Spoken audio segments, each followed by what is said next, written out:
एजाज अहमद, आप शायद कंफ्यूज हो गए। करने की रिवायत नहीं है हमारे यहाँ, ये है। Please don't get confused. I am debating on general Bajwa's statement. There is no Narendra Modi in general Bajwa's statement. अगर आप So please don't go to Narendra Modi. अपनी गलतियों Stick को to the तस्लीम करने topic. के बजाय आप अपनी गलतियों पर बात कर लें जनाब, आप अपनी गलतियों पर बात कर लें। चलो गौरव भाटिया से एक कमेंट ले लेती हूँ। हो गया आपका भाषण का वक्त पूरा हो गया। अब सवालों के लिए तैयार रहिएगा जनाब। वाद विवाद के लिए आए हैं। अभी जो कॉन्टेक्स्ट है, देखिए सारे गेस्ट इस वक्त हंस रहे हैं।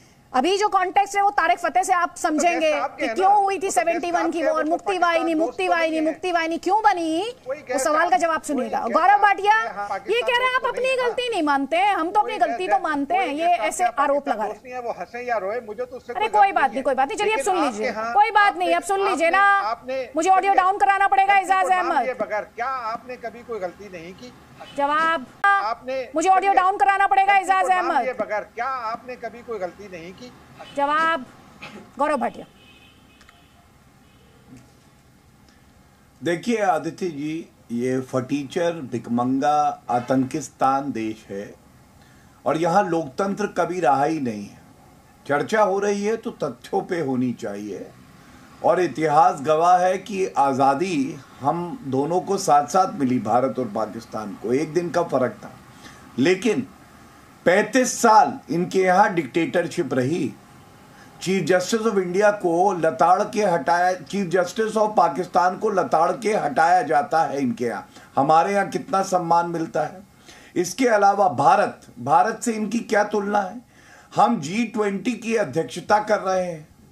कबूलनामे की बात होती है तो इमरान खान पूर्व प्रधानमंत्री रहे हैं, उन्होंने कहा कि नरेंद्र मोदी जी की विदेश नीति इतनी अच्छी है कि वो प्रबल तौर पे भारत का जो हित है वो साधते हैं अंतर्राष्ट्रीय जगत में भी। और दूसरी तरफ क्या ये सत्य नहीं है कि जो नए इनके आर्मी चीफ आ रहे हैं, लेफ्टिनेंट जनरल असीम मुनीर, ये वही व्यक्ति हैं जो पुलवामा के मास्टरमाइंड हैं।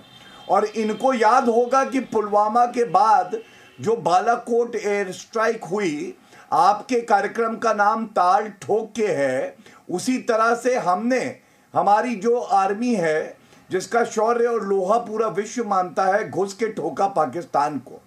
दूसरी बात मत भूलिएगा कि इनके यहाँ जो प्रधानमंत्री होता है वो केवल और केवल कठपुतली होता है।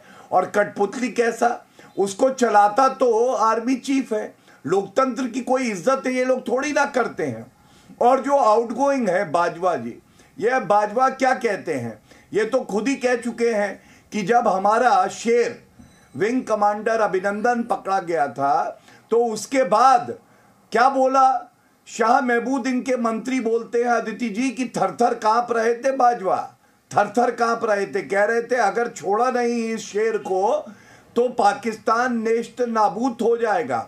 ये सत्य है। अब मैं एक बात उठाता हूं, आप इनसे ये पूछिए कि हम पे ठीकरा फोड़ते हैं। अरे क्या ये कबूलनामा इमरान खान ने नहीं दिया कि 40,000 आतंकी इनकी भूमि पे हैं? क्या ये सत्य नहीं है FATF की ग्रे लिस्ट में पाकिस्तान है? क्या ये सत्य नहीं है कि आपके पूर्व के प्रधानमंत्री खुद ये कहते हैं कि आतंक को बढ़ावा देता है पाकिस्तान, और उसके बाद भी ये हम पे ठीकरा फोड़ना चाहते हैं?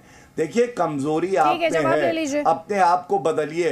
एक तरफ एक बात कह के अंत करूंगा, नरेंद्र मोदी जी, एक सेकंड बात पूरी हो जाने दीजिए, पहले बात पूरी हो जाने दीजिए, फिर मैं आपको मंच दे दूंगी। वो भी अपना पूरा सवाल सुन लीजिए, उनके सारे सवाल सुनिए, जवाब दीजिएगा। गौरव भाटिया बात पूरी करें। देखिए फर्क क्या है अदिति जी, ये लोग जानते हैं गधे बेच के ये अपनी अर्थव्यवस्था चलाते हैं। आपने देखा है कहीं और गधे बेच रहा है? अरे आपके पास प्रधानमंत्री की कार में पेट्रोल भराने का रुपया नहीं है।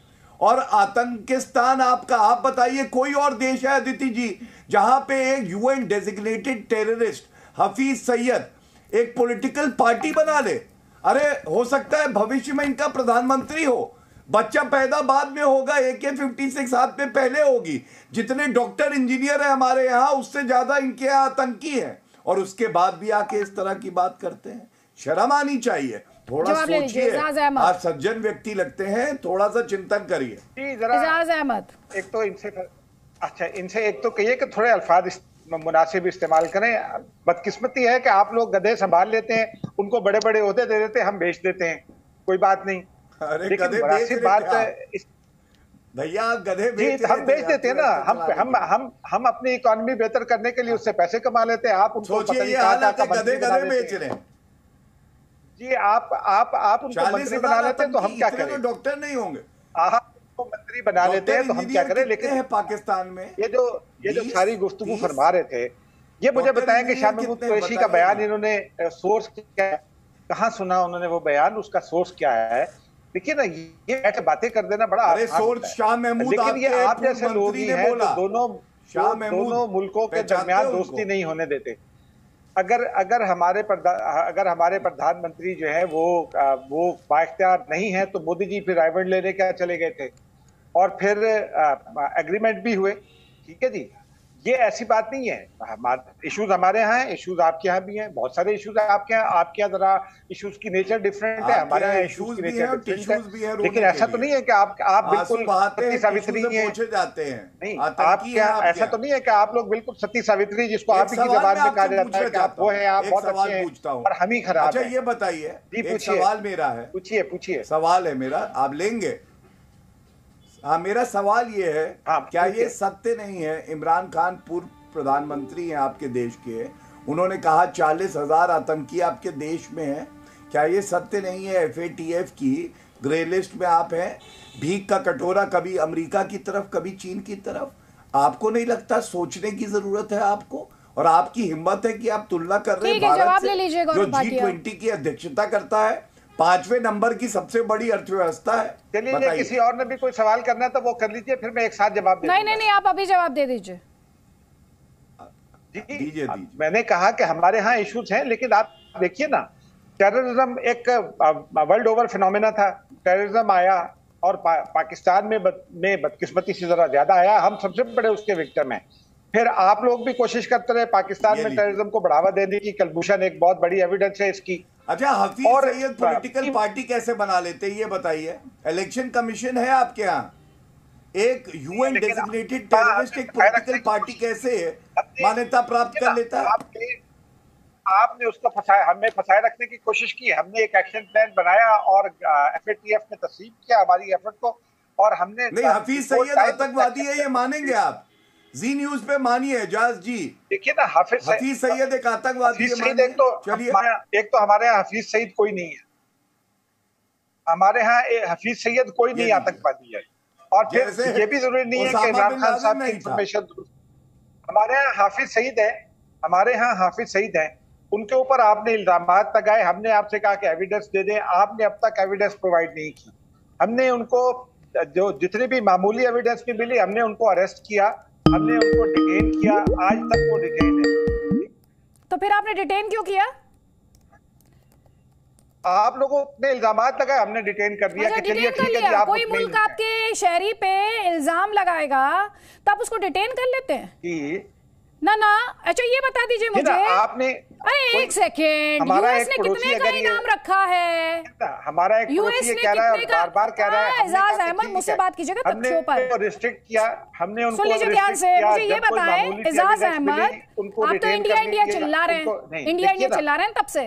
एजाज अहमद सुनिए, तो सुनने पर तैयार नहीं है। अरे आपकी बात ही तो सुन रही हूँ, उसी से सवाल पूछ रही हूँ, आपको तथ्यों पर लेकर आ रही हूँ। क्या भाषण देकर थोड़ी जाएंगे सर?